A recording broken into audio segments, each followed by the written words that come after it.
바이블루트 오늘 주시는 귀한 하나님의 말씀은 디모데전서 1장 12절 말씀입니다. 우리 한 절의 말씀입니다. 디모데전서 1장 12절의 말씀을 같이 함께 읽도록 합니다. 시작.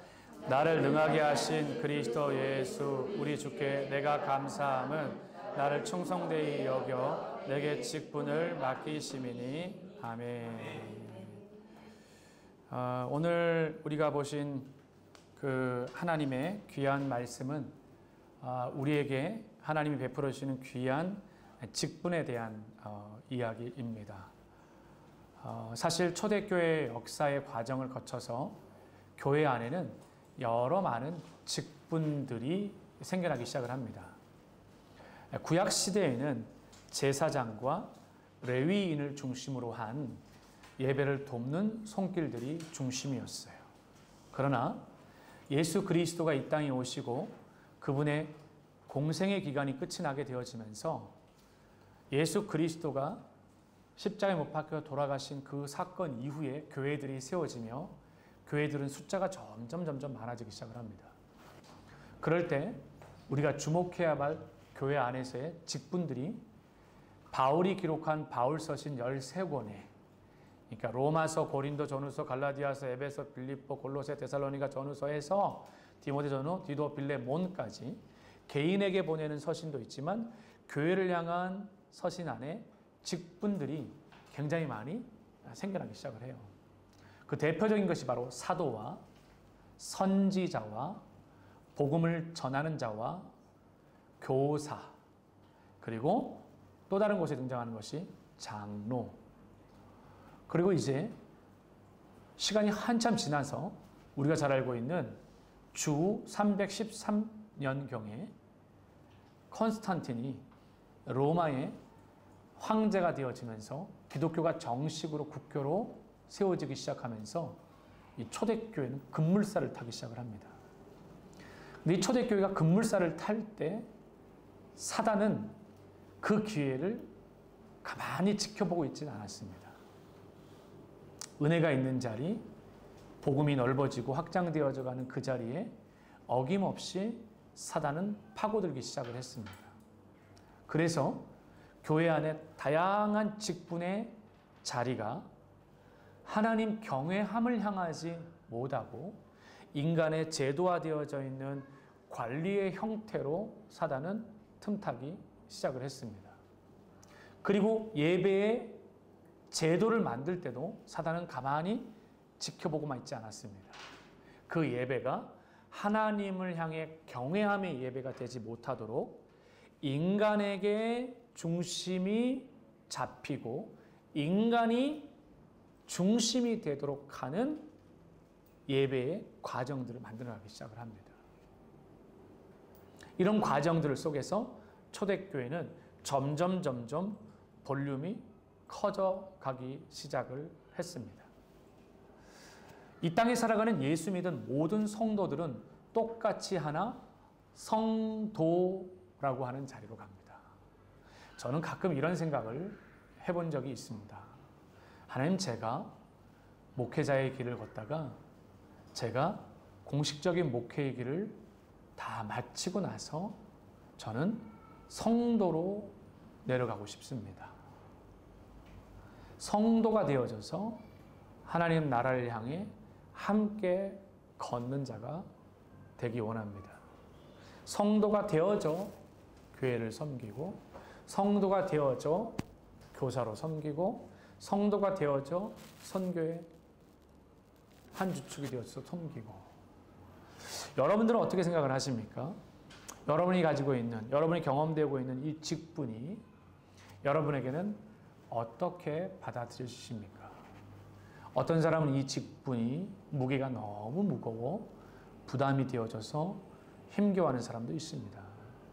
과연 교회에서 세워져 있는 직분이기에 사실 이 직분의 자리는 늘 하나님 앞에 부끄럽고 부담스럽고 바르게 걸어가야 되는 무거운 짐처럼 느껴질 때도 많이 있습니다. 그러나 이 직분의 자리는 우리가 일하기 위한 직분의 자리가 아니라 하나님을 예배하기 위한 직분의 자리임을 더 기억해야 됩니다. 우리는 하나님으로 받은 이 직분의 자리를 통하여서 더 하나님을 가까이 경외하는 자리라고 받아들여줬으면 좋겠습니다. 직분이 무거운 짐을 지는 자리가 아니라 하나님을 더 가까이 경외하는 자리, 하나님을 더 가까이 예배하는 자리, 하나님을 더 가까이 말씀 보는 자리, 하나님을 더 가까이서 그분을 가까이 경험할 수 있는 그런 자리가 되는 거예요.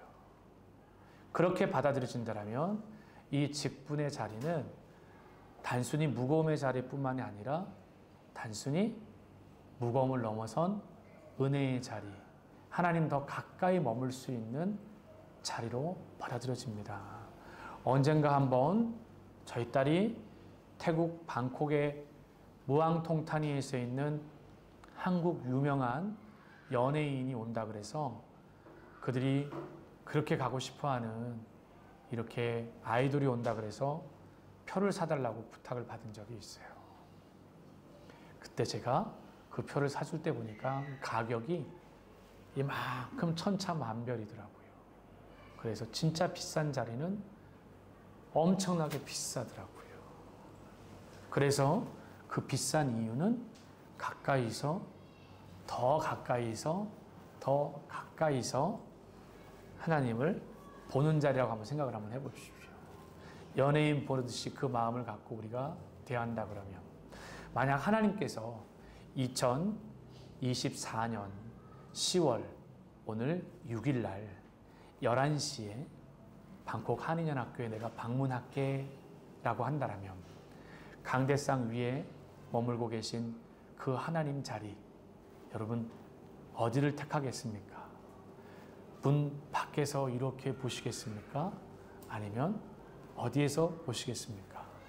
어디에서 그 하나님을 뵙는 것이 가장 영광스러운 자리일까요?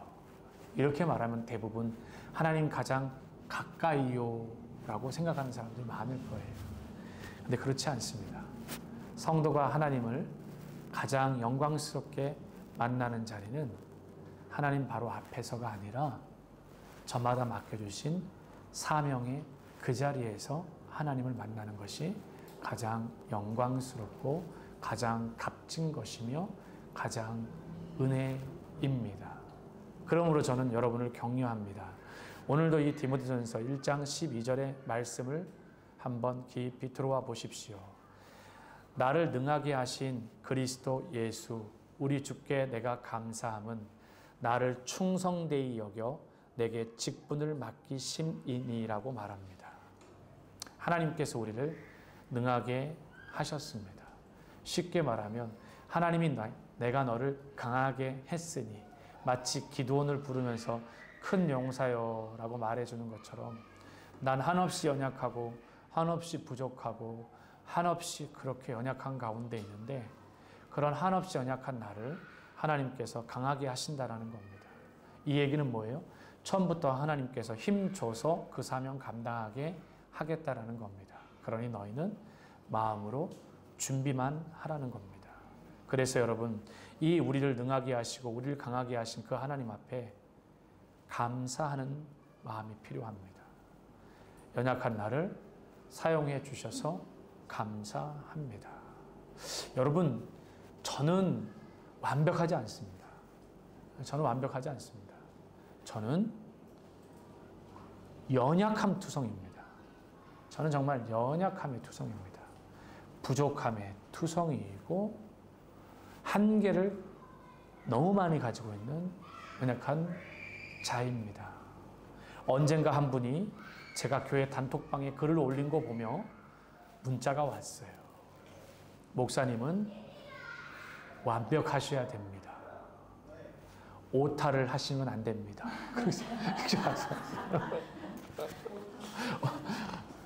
목사님은 완벽하셔야 됩니다. 오타를 하시면 안 됩니다. 그래서 제가 그래서 카톡으로 이분께 회신을 드리지 않았습니다. 그리고 제가 주일날 그분을 만나서 제가 완벽하지가 않습니다.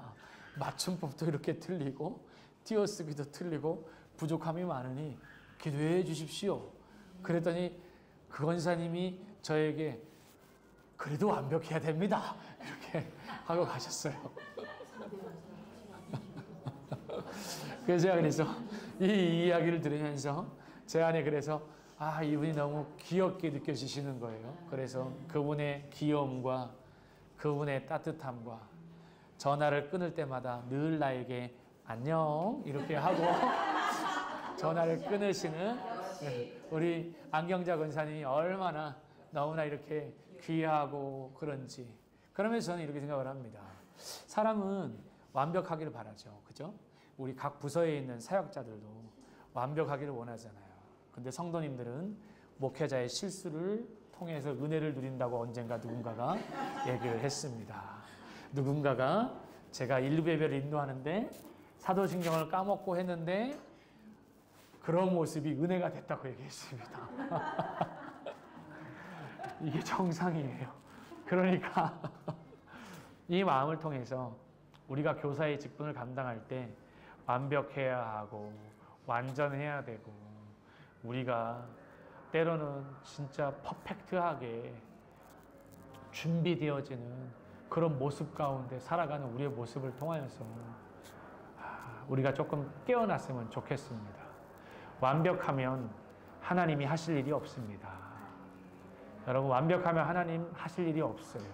그러니 우리가 서로 그 완벽하지 않는 모습에 기쁨도 누리시고 은혜도 누리시고 그렇게 함께 지어져가는 그 은혜를 누렸으면 좋겠습니다.